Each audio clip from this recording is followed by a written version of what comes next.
Kwa sababu sasa tunatoka hapa kwenda kuzunguka katika nchi hii. We can't go with French or Swahili. Hatuwezi kwenda na Kifaransa na Kiswahili. We go to preach in English. Lakini tutaenda kufundisha Kiingereza. That's why when we are here, na ndio maana kama tuko hapa, make an effort to start to learn English. Ndio maana kama tuko hapa, tunafanya nguvu zetu zote tujifunze Kiingereza. Because the Lord has given already us this country. Kwa sababu Mungu ametupatia tayari nchi hii. The Lord said, wherever you're going to put your feet, Yesu alisema pale kwa nini mtatia miguu yenu, I will give you that place. Ndawapatia nchi hiyo. That's why I already given us this place. Ni tayari ametupatia nchi. United States of America is ours. United States of America ni yetu. Buffalo is ours. Buffalo ni yetu. Do you believe that? Unaamini hiyo? Hallelujah. Amen. Hallelujah. Amen. What we believe will happen in our life. Ile ambayo tunaamini na tunaipata katika maisha yetu. Because we have a mighty God. Kwa sababu tuko na Mungu mwaminifu. Today we're going to talk about the conversion of Saul. Leo tutazungumza juu ya wokovu wa Sauli. Saul, who became Paul. Sauli ambaye amegeuka kwa Paul. We were talking about that during the week. Tulikuwa tunazungumza hiyo kwa wiki yote. For those who were going with us on Wednesday Wale ambao wamekuwa hapa siku ya tatu and Friday, na siku ya tano, we were talking about the salvation. That was the subject of our preaching during the week. tulikuwa tunazungumza ile siku ya tatu na siku ya tano kwa wokovu. We are talking about salvation. Tulikuwa tunazungumza juu ya wokovu. If we are here this time, Kama uko hapa wakati huu, it is because we are saved.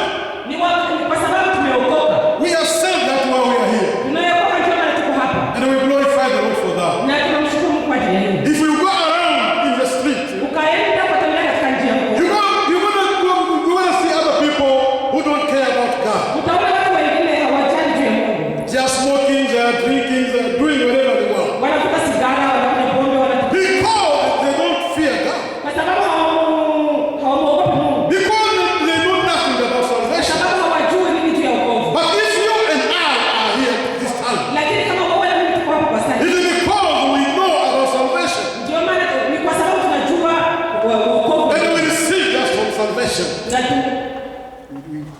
Na tumepokea hiyo wokovu. Hallelujah. Amen. We receive the salvation. Tumepokea hiyo wokovu. Hallelujah. The Bible says Jesus Christ is the way Biblia inasema Yesu Kristo ni njia and the truth na ukweli and the life. na maisha na uzima. When you receive Him, Ukampokea you yeye, have your salvation. uko na wokovu. Hallelujah. Amen. You have it. Uko naye It is free. na ni tena ni ya bure. You don't pay any money. Hautalipata nikuta Mungu. Jesus Christ paid already the price. Yesu Kristo amepea tayari. That's why we are saved. Ndio maana tumeokoka. He paid the price on the cross. Amelipa hiyo yote kwa On the cross in Golgotha. ule pale Golgotha. He paid already the price. Amelipa yote. Amen. Praise God. Amen. So we are going to talk about the conversion of Saul. Leo tutazungumza namna gani Sauli ameokoka. In Acts chapter 9. Mwa ile Matendo ya Mitume. Maybe I will not have time to read because the time is running. Labda sitapata wakati wa kusoma kwa sababu wakati hauturuhusu. But even when you go home, you can read in Acts chapter 9. Lakini kama unaenda nyumbani utasoma katika Matendo ya Mitume mnaenda, You're going to see what happened to Saul. utaona vile ndio imetokea Sauli. Hallelujah. A man which was the name who was named Saul. Huyo mtu ambaye jina lake lilikuwa linaitwa He Sauli. was a religious man. Alikuwa ni mtu ambaye alikuwa na dini. He was someone who had a lot of knowledge. Alikuwa mtu ambaye alikuwa na akili nyingi. Someone who was educated. Ule mtu mwenye alikuwa na masomo. He was a religious. Na alikuwa na dini yake. And that time, Na wakati huo he was used by the authorities of his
don't know God. Wanafanya hivyo lakini kwa kujua Mungu. God don't allow people to kill other people. Mungu hawezi kuruhusu watu waue wengine watu. Because that is love. Kwa sababu Yesu Mungu ni upendo. Hallelujah. Amen. And also Saul.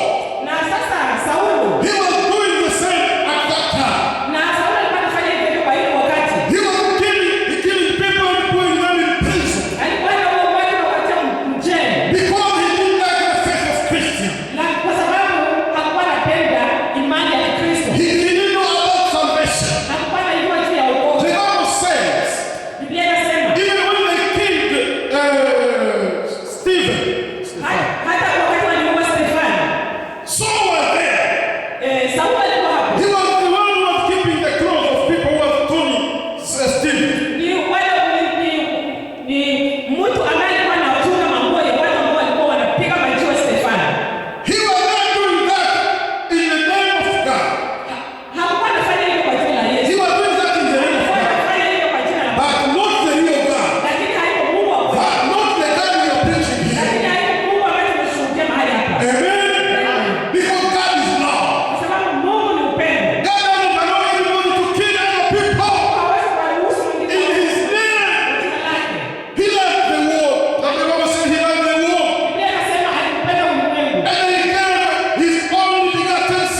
Apostle Peter pale kwenye hata Pierre was crucified, kwenye walitumika kumsalaba. I went to see the church, the Catholic Church, Nikaenda pale kuangalia Catholic Church where the Pope resides. pale kwenye papa anaishi. I said, they showed me this is the place where Peter was crucified Nikaangalia pale kwenye Pierre aliweza kutundikwa kumsalaba because of Jesus Christ. juu ya Yesu Kristo. And so, for your information, so during the work we were doing in Rome, Na Paulo kwa ile kazi ambayo alikuwa anafanya kwa Roma, he suffered for Jesus Christ. aliteseka sana juu ya Yesu Kristo. The same way he was persecuting other people for Jesus, Ile kesi alikuwa anatesa watu na he aliteseka. was also persecuted. Na yeye aliteseka sana.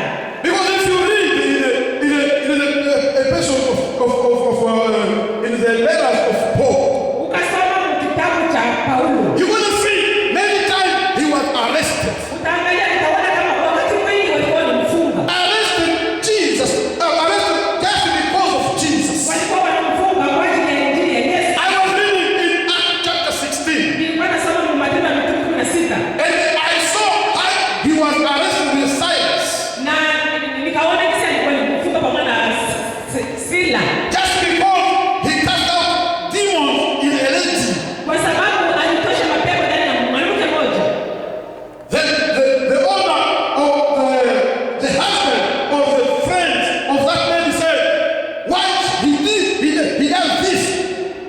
Mume wa kijana na yule mwanamke akasema, sababu gani mfanye hivi? Because the Bible said that man was giving them a lot of money. Kwa sababu yule mwanamke alikuwa analeta pesa nyingi. People that were going to her, Mwanamke alikuwa mwanamke ambaye alikuwa anagusa. and she was giving prophecy to people. Alikuwa anapana maonabii tuseme za Wagusa. wagusa yeye. And she was taxing money for that. Na alikuwa anapata pesa nyingi kwa ajili ya hiyo. And she was getting money for that. Alikuwa anapata pesa za And kutosha. when she saw Paul and Silas, Wakati aliona Paulo na Sila, and she said, "Look at these people. akaangalia watu They are servants of God, the real God." ni watu wa Mungu aliye kweli. What she said was true.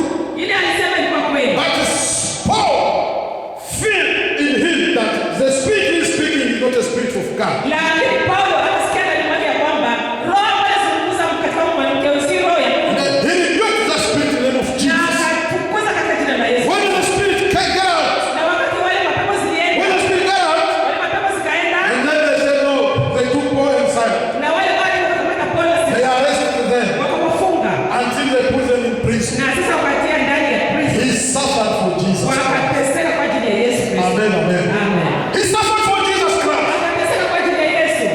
Listen, Sikiliza. you need to be ready to suffer for Jesus Christ. Unapaswa kuwa tayari kuteseka kwa ajili ya Yesu Kristo. If you are saved, you need to be also ready to carry your cross. Kama umeokoka, uwe tayari kuchukua msalaba wako. It is not only every day. Hallelujah, I'm happy. There is also time of suffering for Jesus Haiko kila Christ. siku mtu anapaswa kuwa na furaha, lakini kwa wakati mwingine unaweza kuteseka juu ya Yesu. And when it happens that time, Na wakati unateseka, you need to carry your cross. unapaswa kubeba msalaba wako. Hallelujah. Carry your cross. Beba msalaba wako And God will help you. na Mungu atakusaidia. Hallelujah. Amen. Hallelujah. Amen. Paul was passing through difficulties, Paulo alipita kweli katika shida, but he didn't give up. lakini hakuachilia. He continued to serve the Lord. Aliendelea kumtumikia Mungu. He continued to serve the Lord. Aliendelea kumtumikia Mungu. And when I learned about Paul, Wakati nilijifunza kuhusu Paulo, you know, when he wrote even a letter to Timothy, wakati aliandika barua kwa he Timotheo, was in jail. alikuwa ndani ya jela. Amen. Amen. He was in jail when he wrote for Timothy. Alikuwa katika jela wakati aliandikia Timotheo. I can tell you how many times Paul was arrested because of Jesus. Siwezi kuambia Paulo alikuwa mara ngapi kwa ajili ya Yesu Kristo. I can tell you how much he was beaten because of Jesus. Siwezi kuambia alipigwa mara ngapi juu ya Yesu Kristo. He suffered for Jesus. Aliteseka sana juu ya Yesu He didn't give up. na hakuachilia. And according to even to his death, Na kwa kufuatana na kifo chake, the Bible don't speak too much about the death of Paul. Biblia haizungumzi sana juu ya kifo cha But when you learn about the death of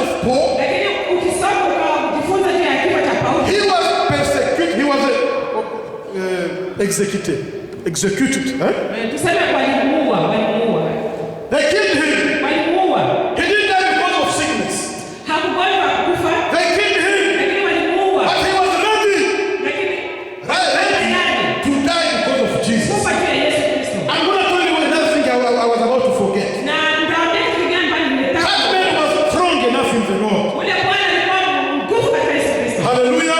Hallelujah. He was strong enough in the Lord. Alikuwa ana nguvu sana katika Yesu Kristo. He was single the whole life. Alikuwa mume ambaye hakuwa na mke maisha yake He yote. didn't marry Hakuoa because of Jesus Christ. juu ya Yesu Kristo. He was just preaching the gospel. Alikuwa anatembea kuhubiri neno la Mungu. That's why he said in 1 Corinthians chapter 7, Ndio maana alisema kwa Wakorintho wa kwanza mstari wa it will be okay for men to stay like me I am. ni mzuri kila mwanaume abakie kama hivi ndivyo. Don't touch women. Usiguse mwanamke. But if you think it is not possible for you, Lakini wewe kaona haiwezi kutosha you wewe. gonna live in fornication. Utatembea katika mambo ya usharati. Better every man to have his own wife. Ni mzuri kila mwanaume awe na mke wake. But for himself he was not married. Lakini yeye akataka mwanamke. His life he was to serve the Lord. Tayari kumtumikia Mungu. He gave his life to Jesus Christ. Alipana maisha yake kwa Yesu Kristo. All his life to Jesus Christ. Kila maisha yake yote alipatia Yesu. There is a time when we hear the word of God. Wakati tunasikia neno la Mungu. A man like Saul. Mtu kama vile Sauli. He was a human being like you and I. Alikuwa mtu kama wewe na mimi. Sometimes people say, Kila wakati watu wanasema, that was Saul, not me, I can't do that. na ule alikuwa Sauli mwenyewe. And remember, Lakini kumbuke, the Holy Spirit Roho Mtakatifu who was in Saul mwenyewe alikuwa ndani is the Son who is leading us here. yako, ndani yako. Praise the Lord. He's the Son. Iko ule tu. The Holy Ghost Yesu who was in Saul Roho Mtakatifu is the Son who is in ni us. ule ambaye yuko ndani yetu. Hallelujah. Amen. Praise God. Amen. That is very wonderful. Hiyo ni kabisa ni ukweli. When we are singing here, Wakati tunaimba hapa, when I saw how people were praising God, nikaona jinsi watu walikuwa wanamchezea Mungu. I saw the Holy Spirit. Nikaona Roho Mtakatifu anatembea. Everybody was touched by the Lord. Na kila mtu anaguswa. And we received the blessing of God. Na tulipokea baraka za Bwana. Brethren, I want to tell you this. Nataka nikwambie hivi ndugu yangu. For God to bless us in this church here, Usahau kama sisi ndio uko na for God to bless us here, for God to bless us here, usahau kwa ngisi Mungu atubariki hapa. For God to bless us here, kwa ngisi Mungu atubariki katika kanisa hili. we don't need to be thousands of people. Haipaswi mpaka tukue watu ni 1000 kujaa kanisa. We need to be only ready. Tunapaswa kuwa tayari. People who are already open their hearts. Watu ambao wako tayari kufungua roho zao. And when you open your hearts, Wakati unafungua moyo wako, God releases His power in Mungu you. anatia nguvu zake katika wewe. God releases the salvation in you. Mungu anatia wokovu ndani mwako. Amen. Amen. Hallelujah. Amen. When you open your hearts, Wakati unafungua moyo wako, God will visit you. Yesu Kristo anakutembelea. When you hear the word of God, Wakati unasikia neno la Mungu, when you live here, wakati unafika kutoka hapa, you meditate to the word. unaenda sasa uko na wazo juu ya neno ambalo unasikia mahali hapa. Never forget what you had, what the Lord told you. Usisahau neno ambalo unasikia katika kanisa. Many people when they come to church, Wakati watu wanakuja kanisani, they forget like my brother said here. wanasahau kama vile ndugu yangu alisema hivi. The word of God, that is the spiritual food. Neno la Mungu ni chakula cha roho. We need to receive that food Tunapaswa kupokea hiyo for chakula. us to be healthy spiritually. Kusudi sisi tupate nguvu katika roho. Because the salvation we have, Kwa ile wokovu ambao tuko nayo, we can lose it if we are not careful. tunaweza kuipoteza kama hawaangalii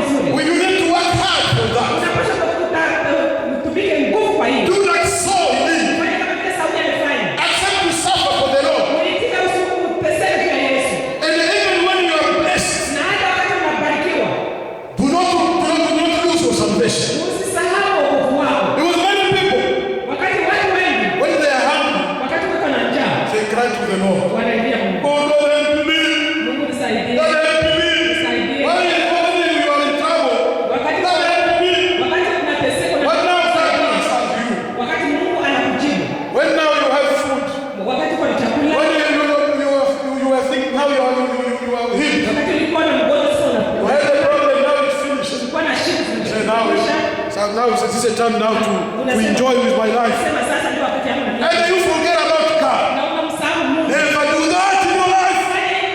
Lift up the name of Jesus. Hallelujah. When we were in Africa, many people among us here, we passed through hardship at times. Amen. But when we came here, people who don't know how to drive, people who didn't know about the things we see here, today we are seeing them. When God bless you, never give up. Never forget the Lord in your life. Continue to lift up His name. Hallelujah. Hallelujah. Continue in your salvation. Hallelujah. Continue in your salvation. You're going to see the glory of God in your life. Hallelujah. Hallelujah. When you continue in the Lord, the glory of God will shine, will be in your life. Hallelujah. And other people don't know about God. They're going to see the Lord of this man is the real God. The Lord of this man or woman is the real God. Hallelujah. Because the Bible says we will be the head and not the tail. Hallelujah. If God is on our side, nothing will be against us. Nobody will be against us. Even during the hard time, if God is on our side, He will not continue to protect us and not to protect ourselves. Hallelujah. When you leave this place, ask yourself a question. Am I saved or not? What am I doing in my life? Nifanye nini katika maisha yangu? What am I doing? What am I doing in my life? Nini niko nafanya katika maisha yangu? I just want to change just to please my parents. Naenda tu kusudi wazazi wangu wafurahi. I just want them to please people. Naenda tu kusudi watu wanione kama na mimi. Or I go there because I'm saved. Na mimi naenda pale kwa sababu naokoka. If you go there to please people, Kama naenda pale kusudi watu wakuone. enough is enough. Inatosha hiyo. Hallelujah. Enough is enough. Ile The inatosha. Lord is calling you today. Yesu anakuita. As He did for Saul. Kama vile alifanya Sauli. Stop it now. Achilia sasa pale. And start a new life. Na uanze maisha mapya. In the name of Jesus. Start new life. Uanze maisha mapya. And you're going to see the glory of God in your life. Kwa Yesu. Start new life. Anza maisha mapya. And you're going to eat the blessings of God. Na utakula baraka za Mungu. Can you say amen? Amen. Can you say amen? Amen. Hallelujah. So Paul said, Paulo akasema nothing will separate me with the love of God. hakuna kitu na ufalme wa Mungu. Is it death Ni kifo or lack of things of this world? au ni vitu vya dunia hii Or any pain or suffering? au magonjwa au kila kitu. Nothing will separate me Hakuna kitania with the love of God. na upendo wa Mungu. You know, brethren, Unajua ndugu zangu, like 2 days ago, kama siku mbili zilipita, my brother John, he called me. ndugu zetu John ametuita. They said, you know, Pastor, I lost my mom. Akasema, "Pastor, unajua mama yangu amekufa Afrika." She died in Africa. Amekufa Afrika. I feel too much compassion for John. Nikasikia kabisa huruma sana. Because when you lose your mom, Kwa sababu wakati unapoteza mama yako, the one who gave birth to you, ule ambaye amekuzaa, the one who was taking care of you when you were a baby, ule ambaye amekushughulikia wakati ulikuwa mtoto mdogo, when you lose her, wakati unampoteza it's too painful. ni hadi iko nguvu. I didn't know how to talk to John. Sikuwa najua nimzungumze Because I was not even expecting that news. na sikuwa na wazo tu ile habari inaweza. Because I didn't know she was sick also. Kwa sababu sikuwa najua kama alikuwa mgonjwa. I asked John, what happened? Was she sick or what? Nikauliza John alikuwa mgonjwa. John said, yes, she was sick. Akasema ndio alikuwa mgonjwa. I said to John, we're going to try to see we can come to try to talk to you. Na nikamwambia basi Comfort you. naangalia kesi tutakuja kufariji. But before we go there, But mbele tuende kule. yesterday I said, okay, let's go there on Sunday. Lakini jana nikasema acha twende hapo leo siku ya Mungu. Yesterday I called John. Leo jana nikamwita. I said, John, we're going to come on Sunday. Nikamwambia John, leo hatakuja lakini tutakuja kesho. John said, of course, I'm going to be in the service. Akasema na mimi nitakuwa pale kwa service. Hallelujah. Amen. John is there. John yuko hapo. Amen. Amen. Hallelujah. There are other people, Kwa watu wengine, because of the problems, watu juu mashida, they give up. Na wanaachilia kabisa. They have always many things to explain. Wako na namna mingi ya kusema. I called the lady this morning. Niliita mtu mmoja asubuhi. She told me last time, Pastor, when you go to church, come to pick me up. Alisema pastor, wakati unaenda kanisa kila mara pia kunikamata. I said, okay, if you don't have a car, I'll come to pick you Nikasema up. ndio huna gari na kuja kukamata. I called her. Nikamuita. Are you ready to come to church? Uko tayari je kukamata? She said, no, Pastor, you know one of our Sudanese sister lost the relative in Africa. Akasema pastor, najua mmoja wetu wa Sudanese alikufiwa huko Afrika. That's why I can't come. Ndio maana siwezi kuja. Every day she has something to speak. Kila mara iko na maelezo zake za kusema. Some people when we come here, watu wengine wakati tunakuja hapa, they think they come to pray for pastor. Wanazaliwa na kumfurahisha pastor. You pray for your soul. Unakuja kuombea moyo wako. We try to encourage you. Tunakupatia moyo. But you pray for your soul. Lakini unaombea roho yako. You pray for your salvation. Unaombea wokovu wako. God help us to try to help you to continue to give you strength to encourage you. Mungu anatupatia nguvu kwa tunakusukuma tupatie moyo wewe. But the benefit is for yourself. Lakini wewe utapokea. Amen. Amen. Joshua. You remember the way he said, I think 24, 25, something like that. He said, if you stop serving the Lord, me and my house, we're going to serve him. Inasema hivi, wewe ukaacha kutumikia Mungu. Mimi na nyumba yangu tutamtumikia. So they know that? Amen. Yeah, amen. Amen. Everybody must be ready. Kila mtu anapokuwa tayari. Hallelujah. Amen. Because of your salvation. Kwa sababu ya wokovu wako. Hallelujah. Amen. Because of your salvation. Kwa sababu ya wokovu wako. You need to work hard. Unapaswa kutumia nguvu. The Bible says. Biblia inasema. Be careful.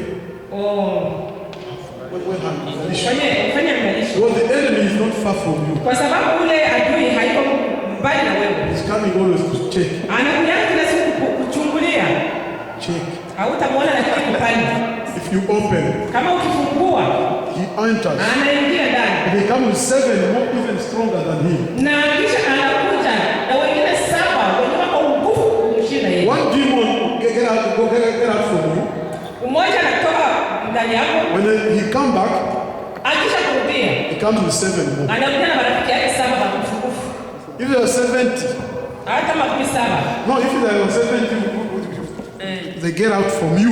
Kama walikuwa makumi 7 ambao wametoka. When they come back, wakati wanarudi, they come how many? People who do mathematics. 490. Because if one can bring 7, 70 can bring how many? 490. That's terrible. Yeah. Eh? Amen? Amen. That's why you see other people. Why don't you go come to church? I'm tired. I'm busy. I don't have any time. I'm busy. Busy. Every day busy. And then, after that, what will happen in your life? One day, now God is going to say, enough is enough! I gave you more time! You didn't take care of your time! How I need your soul. You're going to say, no. Call the ambulance. The ambulance. I'm still need to live in this world. But the Lord will say, no. I need your soul. I'm going to take you to the hospital. Maybe to Sister's Hospital. Maybe to, I don't know the name of the hospital. Maybe to ECMC. And the Lord will say, even like doctors, you're going to do whatever you can. But me, God, today is my day. Like that man preached to the other side of him. And then he's going to say, I need your soul.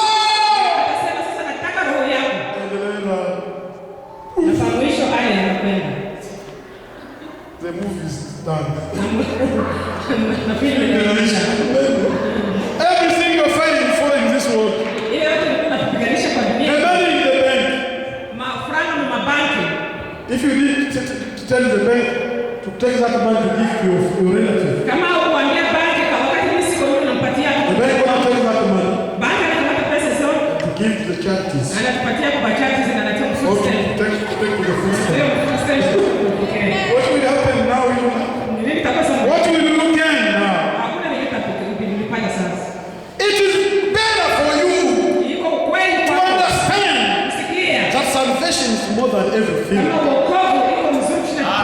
Hallelujah. Amen. Salvation is more. Hallelujah. I was talking to a friend. I told him, me, I don't respect somebody because of what he has, like cars, houses, whatever, money in the bank. No, I respect somebody according to the salvation. Amen. If I know you, I see Jesus in you. I do this. Salute. Amen. Honor. I give you. I do this because I know you know the secret. A friend came in my house and to finish. Said, Pastor, I'm very excited. I got a new house. And he was going to go and pray. He doesn't finish. But he said, I told the company, but I'm going to bring my pastor. Amen. I said, for sure. You want me to come? I said, yes, Pastor. I said, okay, I'm going to come. And then when I was talking to him, I told him, I see you very happy. It's good to be happy, but remember, it's better to be happy if you are the Lord more than when you I showed him in my house. You see this house? I don't know who built this house. In my room, I don't know who was sleeping there. 20 years ago. I said, this is my room. But I don't know who was sleeping there like 20 years ago. I don't know how many people they died in this house. I don't know. But I said, this is my house. It is my house in 2014. It should not be my house in 2008. Or 2100. I'm not sure I will believe in 2100. And Jesus said, you want me to live 200 years in this world? It's also hard. When you become like 100 years, you poop even the way you are.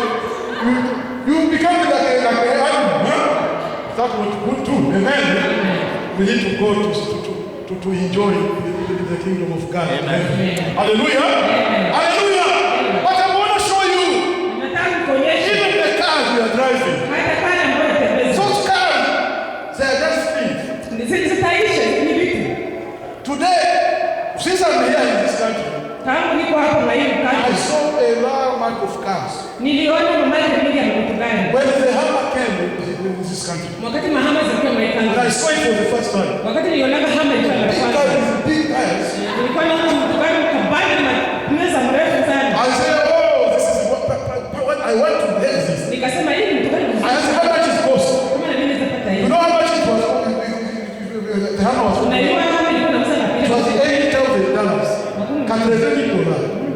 And they said it cost $80,000. I can't tell that.